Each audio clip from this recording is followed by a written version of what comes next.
important that we can do in our lives than this work that we're doing, or this way of coming into reconnection and healing with ourselves. The Buddha said that we can live 100 lives for 100 years, and that wouldn't be as important, as meaningful, and as purifying as living one moment in mindfulness. We can drive our cars and go to work. We can put on new clothes and take off dirty clothes. We can put them in the washing machine. We can hang out and eat and read. And the Buddha said that what counts only in terms of our healing and the meaning for our lives is whether any of those moments were done in the space of mindfulness or awareness and loving kindness. We can leave this room and not come back again, ever, nor sit again, and this day might then become the most meaningful in our life. And I myself, when I go to bed every night, cast my mind through the day and say, what was my day like for me? Where was I connected? How did it feel? What felt good? What felt like a blessing? What was difficult?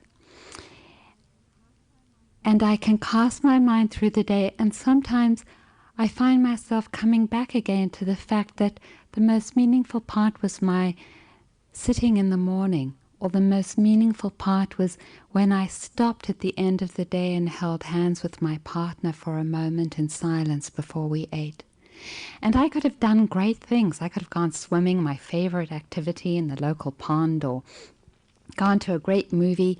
And still, when I sit at the end of the day with where did I feel really touched and connected, it comes back to that place and space of mindfulness. And that place and space of mindfulness doesn't mean that in that connection it might not have been difficult. It might have been difficult. I might have felt a lot of pain in my knee, or sadness, or doubt.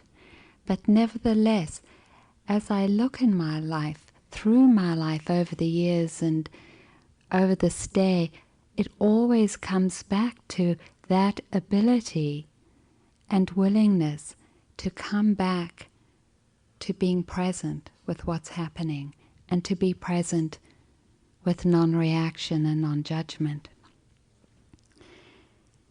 In this way, it really, therefore, feels to me to be a tremendous honor to be here with you all and to share what I think is most important in our lives together.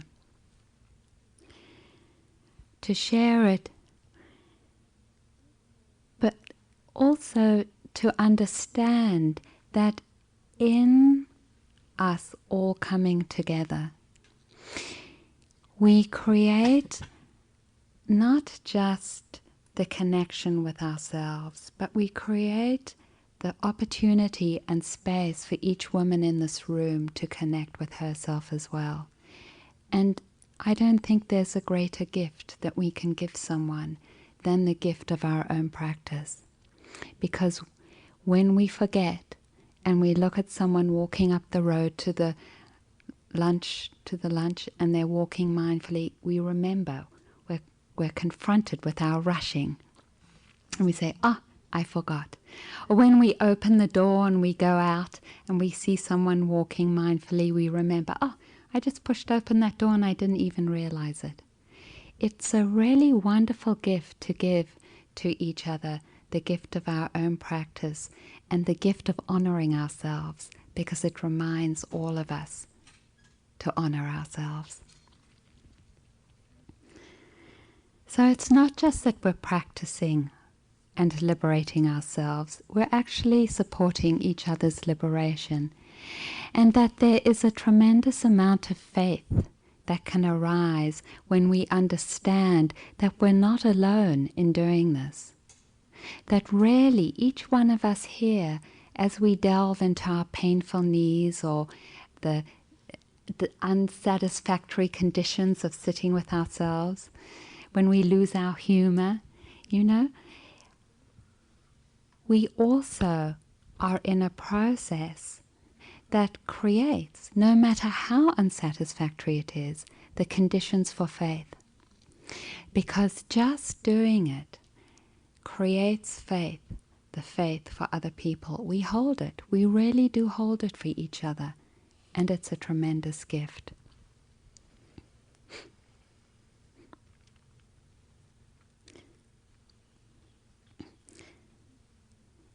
And I think finally I want to say that something about faith in these teachings. We were driving in the car and we were talking about how for some of us who've come from Catholic or Jewish upbringings, religion was held in the Bible and in particular authorities and hierarchies that told us that they had the truth and that the truth was mediated through them, and that if we really were good and listened to them, we could also be blessed by God or perhaps by the truth. And not only is this particular relationship held in some of the religious backgrounds that we've come from, but it's held in this culture as well. We are told over and over again that the truth does not lie inside of us, that it lies outside of us, that it lies in authorities, those that write articles in newspapers, that it lies in authorities of those who put news events and in-depth investigation on TV, that it lies in authors who are specialists in subjects, that it lies in whatever our particular thing is. And we talked yesterday about the Buddha saying that in the end, our authority and our empowerment comes not even in a good meditation, not in a rhythm of breath, not in joy and ecstasy, but comes in the ability to be present to those experiences. That when we are in that relationship, we are in a relationship of tremendous empowerment and authority. Because it is only in that relationship we are able to see clearly what is true. Each of us here has the capacity to see what is true and what isn't true. And that capacity comes from being present in a non-reactive way. That is the greatest gift we can give ourselves, is to become our own authority, to begin to know deeply what is true for us and what isn't. At the same time, I'm sitting here because I have gone through months and months of doubt. As someone said in the car, I sat through 10 days in this dark room in the middle of the desert with everyone wrapping blankets around themselves and said, what am I doing here? And I'm here. I'm here as a support, and I'm here as a living example, as every person who practices is a living example of the difficulties of finding our way into that relationship, of being present without distortion and ignorance.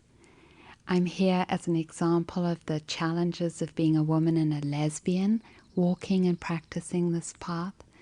And I'm here also as part of a lineage of radical women for thousands of years, some of whom we know and some of whom we don't know, who say, we as women and we as lesbians are our ultimate authority. We have the capacity to find and to know the deepest faith in our community and in our teachers, but finally and ultimately in ourselves.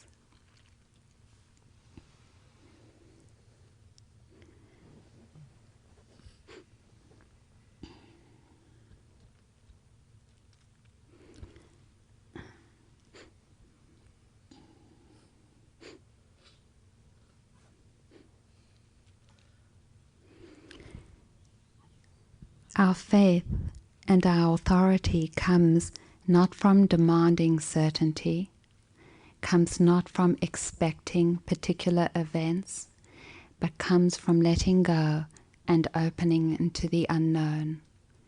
When we are able to let go of all the stories that we've brought with us today, of all the pains, of all the places of holding, we touch the deepest part of our faith and open into this relationship of empowerment, of wisdom and compassion. We're here today for our deepest healing. As is traditional to start this process, we can take the refuges.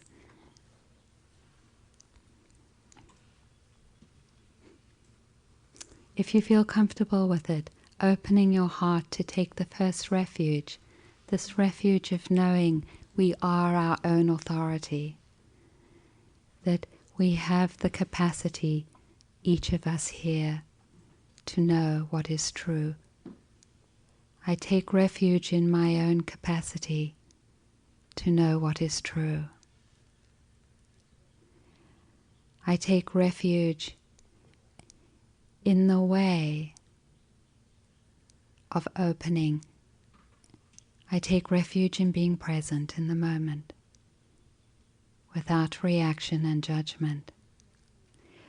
I take refuge in every woman here and the support she gives me. I take refuge in this community. For the second time, we can do it more formally. I take refuge in the Buddha. I take refuge in the Dharma. I take refuge in the Sangha. For the third time, I take refuge in my capacity for awakening. I take refuge in meeting myself with awareness and loving kindness. I take refuge in each of you here, my community.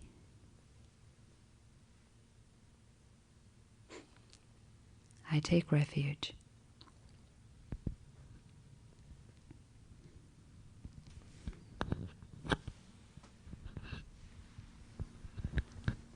In the Buddha's teaching, acknowledging that honoring and that intention.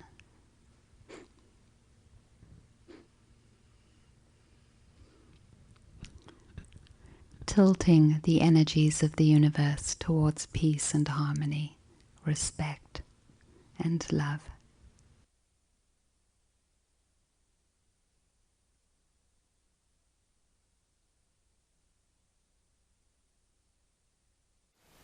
Thank you for listening. To learn how you can support the teachers and Dharma Seed, please visit dharmaseed.org/donate.